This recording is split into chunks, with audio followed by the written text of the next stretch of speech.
The boy would not stop crying. That was the detail the official report left out entirely. Fleet Command's incident summary described the situation as an unplanned civilian welfare engagement during the Karath Station evacuation. 12 words. Clean, bureaucratic, and completely useless for understanding what actually happened, why it happened, and why. 3 years later, Supreme Commander Thessaly Vorn was standing in a briefing room on the other side of the known galaxy, asking a junior medic named Callum Hess to explain himself. She was not calm about it. He was trying to be.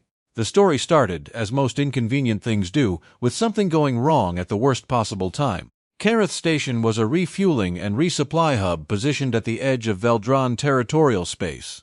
One of those functional, unglamorous installations that the fleet needed desperately and acknowledged only in budget reports.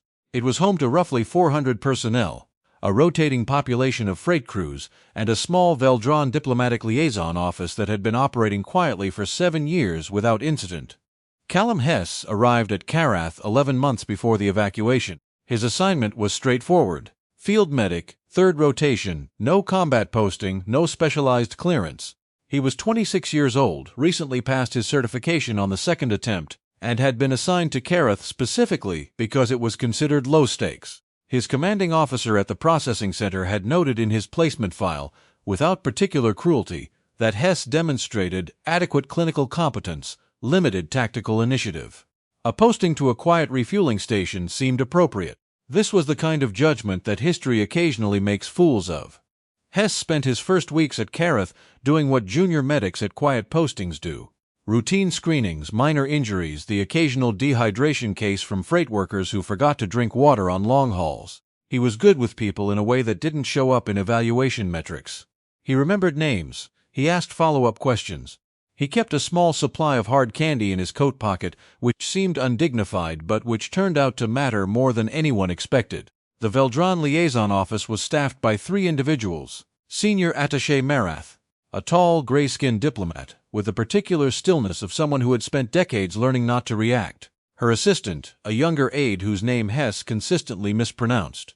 And the commander's son. His name was Aaron. He was 4 years old by Vel'Draan counting, which placed him at approximately 3 by human developmental equivalent. He had his mother's gray skin and his mother's large, pale eyes, the kind that seemed to be processing significantly more information than they let on. He had been brought to Karath because his mother had been assigned to Karath, and because Vel'Draan culture did not separate young children from their primary caregivers the way some species found convenient. He was the only Vel'Draan child on the station. He was also, by general consensus, the most unsettling small person anyone had ever encountered. Not in a threatening way. In the way that very young Vel'Draan apparently were. Intensely observational, deeply quiet, occasionally prone to staring at a person with their pale eyes for extended periods of time without explanation. Several crew members had found this unnerving. Hess found it interesting. He'd grown up with a younger sister who stared at people the same way, and he'd long ago learned that children who watched carefully were usually just trying to figure out if you were worth talking to. He started nodding at Aaron in the corridors. The boy did not nod back, but he stopped staring quite so long, which Hess took as progress.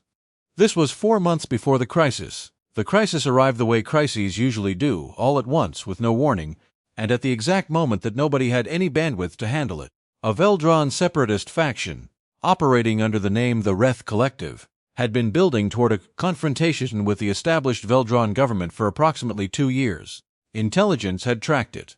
Fleet Command had noted it. Exactly nothing had been done about it before it became relevant to Karath Station, which was located inconveniently in the precise region of space the Reth Collective had decided to contest. The attack came at 0340 hours. Not Karath directly. The Collective's first move was against a Vel'Draan military installation 3 systems away, which triggered a cascade of responses that required every available diplomatic and military resource in the sector to respond simultaneously. Karath's senior command deployed. The station's Vel'Draan diplomatic contingent was recalled immediately. Marath and her aide were escorted out on the first available transport, coordinating emergency communications as they went. They left in 19 minutes. Aaron was asleep. Nobody remembered Aaron. This was not negligence in the simple sense. The evacuation was partial, not total. Karath Station was not under direct threat. The diplomatic staff fully intended to have someone retrieve the child and bring him on a following transport. and 3 different people believed they had communicated this to 3 different other people. And in the confusion of a military crisis, none of those communications had actually been completed. Hess was on shift when the alert started. He cleared his medical bay, checked his emergency protocols, and spent the first 2 hours doing exactly what junior medics were supposed to do during a station alert. He stayed ready and waited for casualties that, fortunately, did not come. At hour 3, he went to check on the diplomatic corridor. He wasn't sure why. It wasn't his post. It wasn't his responsibility. Something about the corridor being quiet when the rest of the station was loud bothered him in a way he couldn't articulate. He went anyway. The liaison office was locked. The lights inside were on emergency dim. He almost turned back. Then he heard it. Not crying. Not yet. A small, rhythmic, very deliberate sound. The kind of sound a child makes when they have been trying not to cry for a long time and are beginning to lose the battle. Hess had an access clearance for medical emergencies. He used it. Aaron was sitting in the middle of the office floor. He was still in his sleeping clothes. He had apparently woken up, found the office empty, and then sat down exactly where he was and waited, because he was 3 years old and he did not know what else to do. His pale eyes were red at the edges in a way that Hess had not previously seen in Vel'Draan but recognized immediately. He had been here for a while. He was very close to the edge of what he could hold together. He looked up when Hess came in. He didn't say anything. Hess sat down on the floor. The floor of a Vel'Draan diplomatic office was harder than it looked. He registered this and set it aside. "Hey," he said. Aaron looked at him with a careful measurement of a child evaluating whether this person was safe.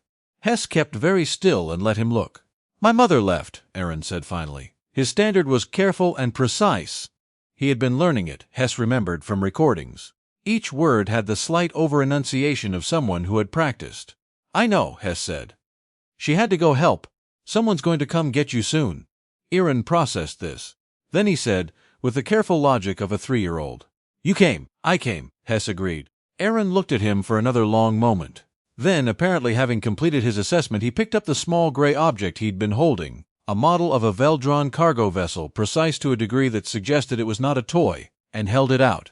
An offering, or a test, or both. Hess took it, examined it with appropriate seriousness, made a sound of genuine appreciation because it was actually very well made.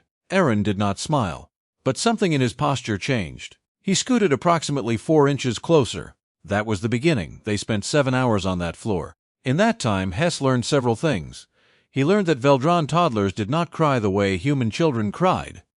They went very still and very quiet instead, which was somehow harder to watch. He learned that Aaron had strong opinions about the correct arrangement of cargo vessels in a simulated dock, and would move pieces back if Hess placed them incorrectly. He learned that the boy was hungry, had been hungry for some time, and that his emergency ration bar was apparently acceptable food, based on the way Aaron ate half of it with concentrated focus, and then carefully set the other half down like he was saving it. He learned that Vel'Draan children did not sing and that when Hess hummed something quiet while they were building an elaborate floor-level cargo bay from office supply containers, Aaron went completely still. Not frightened still. Listening still. "What is that?" he asked. "A song," Hess said. "Human thing. We make sounds in patterns, music." Aaron was silent for a moment, then "Do it again." Hess hummed it again. He wasn't a particularly good singer. He knew exactly 3 complete songs and fragments of 6 others. But Aaron listened to all of them with the same concentrated attention he gave to everything, and when Hess ran out of material and started improvising, the boy leaned his head slowly against Hess's arm. He was asleep in 4 minutes. Hess did not move for the next 2 hours. When Aaron woke, he was disoriented for a moment, pale eyes going wide, breath catching. Then he registered where he was and who was next to him, and the tension in his small frame released in a way that meant something, though Hess couldn't have said exactly what. "Still here," Hess said.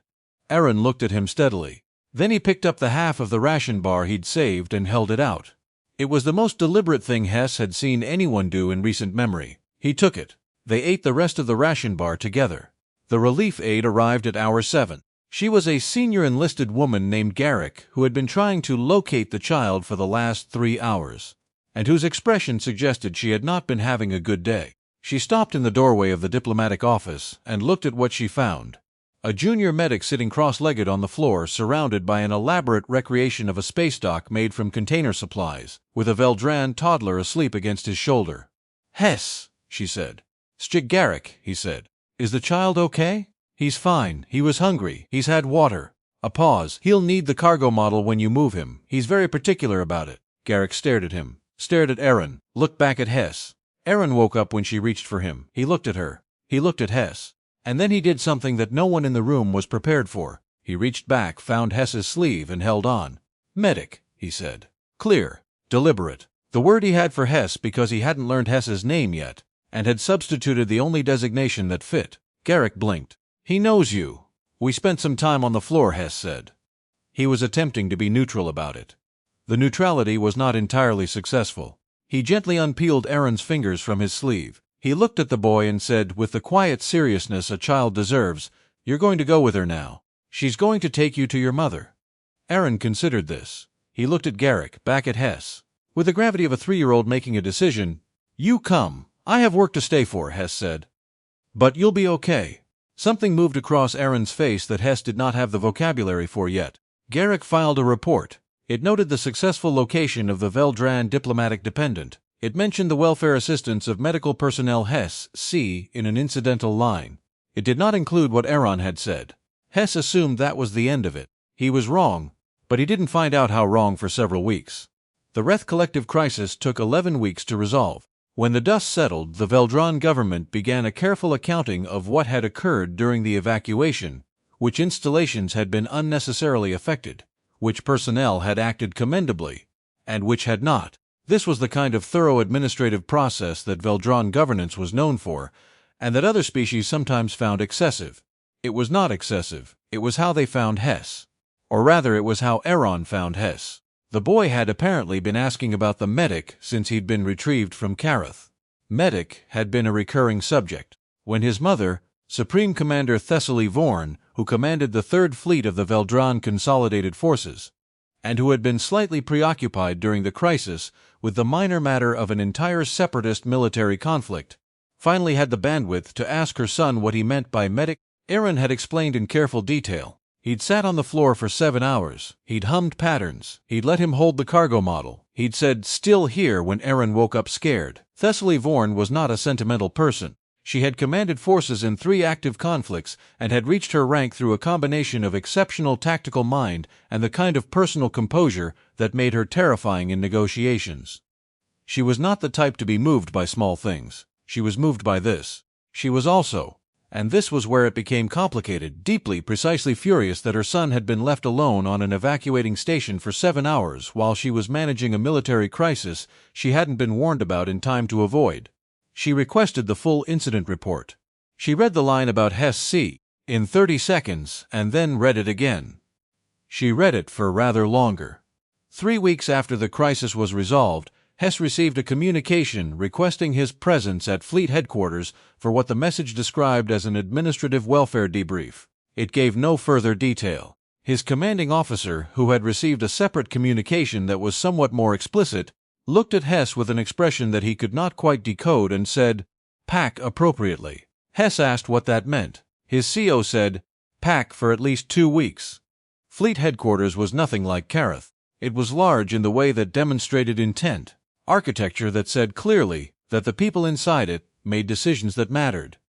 Hess arrived in his dress uniform with his bag over his shoulder and found himself standing in a corridor considerably more imposing than anything he'd previously stood in. He was shown to a briefing room. Supreme Commander Vorn was already there. She was taller than he'd expected. The Vel'Draan in general were tall, but Thessaly Vorn had the particular bearing of someone who was used to rooms adjusting to her presence. She was in full uniform. Her pale eyes, Erin's eyes, he recognized them immediately, were fixed on him with an attention that was almost physical. There was a small gray-skinned boy sitting on the table next to her, holding his cargo model. He looked at Hess. His face did something complicated. Something that was not quite a Vel'Draan expression but was not quite human either. Something in between, learned from months of cohabitation on a diplomatic station. "Medic," he said. Hess's voice caught somewhere. "Hey, Erin," he said. Vorn's expression shifted by approximately 3 degrees. She was watching the exchange with an attention that Hess now recognized was neither hostile nor warm, but something more careful than both. "My son," she said finally, with the precision of someone choosing words that meant exactly what she intended, "has not stopped talking about you." Hess did not know what to do with this information. "He's a good kid," he said. Then, because that seemed insufficient given the circumstances, he stayed very calm. He was alone for hours and he stayed calm. He was not alone, Vorn said. For the first part, Hess said, before I found him. Something moved behind her eyes. I know, she said. I read the report. A pause. I also know what the report left out. She waited. Hess understood that this was the moment. He told her everything. The empty office, the sound through the door, the floor, the songs, the ration bar eaten in 2 careful halves, the cargo model, the way Aaron had held his sleeve and said his name. She was quiet when he finished. Long enough that Hess had time to wonder if he'd said something wrong. Aaron, for his part, had climbed off the table at some point during the telling and was now standing next to Hess's chair. He had not said anything. He was simply there, the way children position themselves near things they have decided are theirs. He chose to trust you, Vorn said finally. Not a question, an observation being processed aloud. He was 3 years old and scared, Hess said. I was there. You were there, she agreed. When others were not. She looked at Aaron, who was now attempting to show Hess something about the cargo model's 3rd compartment. Vel'Draan children do not extend trust easily. What they extend, they do not take back. Hess looked at the small hand presenting a detailed model of a shipping bay for his inspection. I noticed, he said quietly. Vorn was silent for a moment. Then she said something that Hess would not fully understand the weight of until much later. He has been asking when he can see you again. I didn't know that. I know you didn't. She looked at him steadily. I am telling you now. The silence that followed was significant. You will join us for dinner, she said. It was framed as an invitation. It had the cadence of something rather more certain. Aaron looked up from the model, looked at his mother, looked at Hess. Yes, he said firmly. This was apparently his contribution to the decision-making process. Hess said yes, Commander. Dinner was followed by breakfast. Breakfast was followed by a week. Officially, Hess's assignment was listed as a temporary inter-service exchange, administrative support, pending reassignment. The paperwork was vague in ways that experienced fleet administrators recognized as intentional. Unofficially, he was the person Aaron searched for every morning. He learned where the boy kept his secondary models. Not the cargo vessel, which went everywhere, but the others, hidden under the 3rd cushion of the common room seat, because Aaron had concluded that was a safe location. He learned which meal Aaron would not eat unless it arrived in a specific bowl. He learned that Vel'Draan children did not nap easily, but could be persuaded to rest if someone sat nearby and hummed very quietly, which Hess did, though he felt professionally absurd doing it. He learned things about the boy's mother in the way you learn things about people when you are around them consistently, without the frame of a formal interaction. He learned that Thessaly Vorn worked at hours that suggested she either did not sleep or had made a different arrangement with the concept than most people did. He learned that she had precise opinions about how briefings were organized and no patience for reports that buried the relevant information. He learned that she was funny, not in a performed way, but in the way of someone who notices the absurdity in things and occasionally allows it to show briefly, like a door opening and closing. He learned that she brought Aaron into her office during long working sessions rather than leave him with staff, and that the boy sat quietly building things on the floor while she worked, and that she glanced at him approximately every 20 minutes, with an expression that had nothing to do with command. The first time Hess made her laugh at something unexpected, she looked almost startled by the sound. The second time she looked at him a beat too long after. The third time neither of them addressed it, but both of them knew what it meant. Months passed. Aaron's standard improved dramatically. He started using Hess's name, not medic anymore, but Callum, carefully pronounced, deployed with the authority of a child who has decided that a name is a form of ownership. He started translating between his mother and Hess in small ways, not because they needed translation, but because he had appointed himself to the role, and they had both learned not to argue with him about things he'd decided. The fleet staff noticed first. There was a briefing one afternoon where 6 of Vorn's senior officers found reasons to leave the moment Hess entered. He watched them go with the expression of a man who understood what was happening and had no defense against it. Vorn waited until the door sealed. Apparently, she said, not looking up from her data screen, the entire fleet has developed opinions about the situation. Hess sat down. I've been told. She looked up. There was something careful in the way she did it. And what do you say to their opinions? He looked at her. She looked at him. Aaron, from the corner of the room where he had been very quietly not listening, said, Good. Both of them looked at him. He did not look up from his models. Good, he said again with finality. Vorn's expression did something that was not quite a smile and was also entirely a smile. "My son," she said, "does not leave room for argument. I've noticed," Hess said. The realization came for him the way it comes for most people who have spent too long trying not to notice something obvious. Not in a single moment, in the accumulation of them. The way her name had shifted in his head from Commander to Thessaly, without him making a decision to change it. The way difficult things became easier when she was in the room. The way he caught himself memorizing details. How she held a stylus when she was thinking. The slightly different cadence of her voice when she was tired versus when she was focused. Not because he was trying to, but because attention accumulates like that, around the things that matter. The way Aaron had become, slowly and without ceremony, a person he could not imagine not knowing. They were in the garden deck one evening, which was a small pressurized section of fleet headquarters that had been planted with Vel'Draan species, and which was almost never used. Aaron had fallen asleep on the bench between them, his cargo model tucked against his chest. The lights were dimmed. Outside the viewport, stars moved slowly in the rotation of the station. For a long time neither of them spoke. Then Thessaly said, "Do you know what I was most afraid of during the Wreath crisis?" Hess looked at her. She was watching the viewport. "Not losing the campaign," she said. "Not losing territory. Not even losing personnel, though I have lost personnel, and that has a weight that does not leave." Her voice was quiet. Not uncertain. Thessaly Vorn was never uncertain, but careful. Like she was placing something valuable in his hands and watching to see how he held it. "I was afraid that Aaron would grow up believing the people around him did not stay." The words settled. After a moment, Hess said, "He knows I stayed," she agreed.